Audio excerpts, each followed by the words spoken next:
Hello everyone and welcome back to the channel, and today I'll be talking about the top 5 wrestlers that AEW has not booked properly. Basically, we're talking about how their booking has been a bit off, or what they could have done better, I guess. So number 1 on that list, I would say, is Jade Cargill.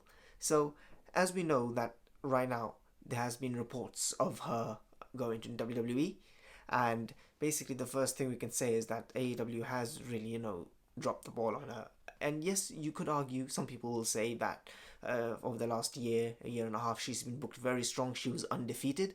And although that is good, I do believe that it was getting a bit repetitive. It was just, she hardly had any stories. It was just some people just coming up to her, challenging her. She would beat them, and then rinse and repeat, rinse and repeat. And she didn't really have that many, long matches. It was just squash matches, or she didn't really get a chance to properly showcase her. She's very charismatic, but I just feel like Tony Khan didn't do that much of a good job to showcase it, which is basically indicative of the women's division booking for Tony Khan, which has been a criticism of him. So I would say that, just like I said, no stories, short matches, and it's just the same thing over and over again, which gets a bit old.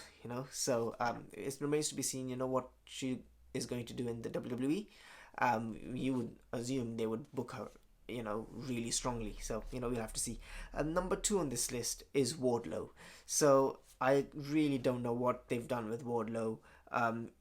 No meaningful stories really with him. That's going to be a bit of a theme here, and especially as he was so hot going into the MJF feud, and then after that debacle when he beat MJF in a squash match, after that immediately he was put in with against 20 lawyers or whatever, against a feud with Mark Sterling, so which was not good at all.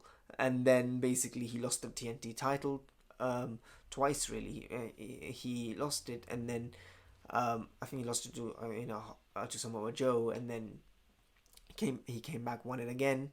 He actually lost it 3 times, and not twice actually. He lost it 3 to Samoa Joe, and then he came back, beat Samoa Joe, and then he lost to Powerhouse Hobbs really soon, and then came back and beat Powerhouse Hobbs, and then literally a month later or something he lost to Luchasaurus. So he's just stop-start with him. He's winning, then immediately losing the title, then winning, then immediately losing. So there are no stories either with him, and just really, I can't describe it any other way than stop-start, really. And then, so I don't know what they've done with him the past 3 months. He's not been on TV, so I really, really don't know. He's another one that could probably benefit. He might be thinking of going to WWE. So really, just it's very baffling what they've done with him and his booking. I don't know what he's done backstage, but it's something just doesn't seem to be adding up. Number 3, I would say, is Keith Lee. So as we, the number one thing, as we know, is that is a criticism, is his feud with Swerve Strickland. He has not had a match with Swerve Strickland. They broke up in like November last year, I think, the tag team, and they still have not had a one-on-one match. I don't know what's going on with that. Really, they did. Then they basically rekindled their feud when they, in the Lethal Lottery, they were tag teamed up again, and then they had a bit of a dissension, and still they didn't have a match after that. So I really don't know what's going on with some of these things. I don't know, is Tony Khan forgetting about this? Is he just doesn't want to do it for whatever reason? I don't know. He's not following up on the stories that he's clearly telling himself, and he's not even having a match between them.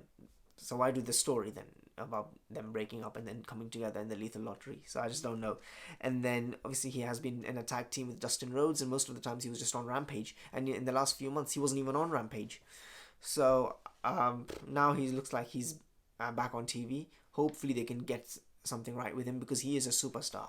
They just haven't booked him like one.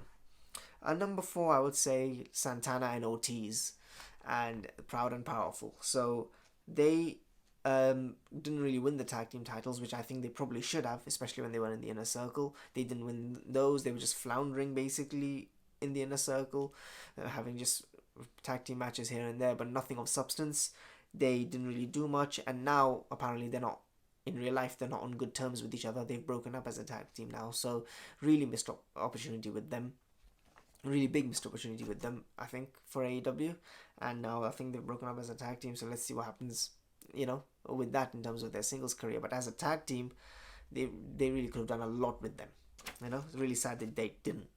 And number five, there were some few candidates you could say, maybe Andrade and things like that, but I'm gonna go with Malachi Black. And it's just right now, although he's doing good work with House of Black in his trios division, they obviously recently lost it to the Acclaimed. It's just with his aura that he had in NXT and his single star potential, they didn't really capitalize on it. He came back, he beat Cody in the squash match, but then we know what happened with Arn Anderson blocking the Malachi Black's end of day, not end of days, that's Baron Corbin, his Black Mass. I forgot what it's called now, but Arn Anderson blocked it, and that basically pretty much killed Malachi Black there. I don't know what they were thinking with that one. And then basically it's the same thing in WWE. What they would under Vince, he was floundering there. Now he's floundering here. He could have been. I mean, I say floundering in terms of even when he was in the House of Black right now, as he is currently. There was no really that many stories there. It's just coming in, having random matches, and then he really should be a big star fighting for the titles, like international title or the any title, TNT World. That's how they really should be treating him, which I hope they do. So these are my top five for the wrestlers that AEW has not booked properly. I'm sure there are many more.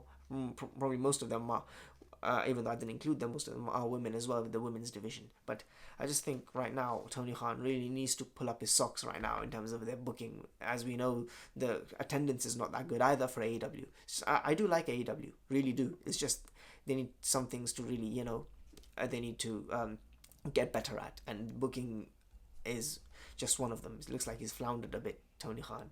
So that would do it, ladies and gentlemen, for this video. Thank you very much for watching.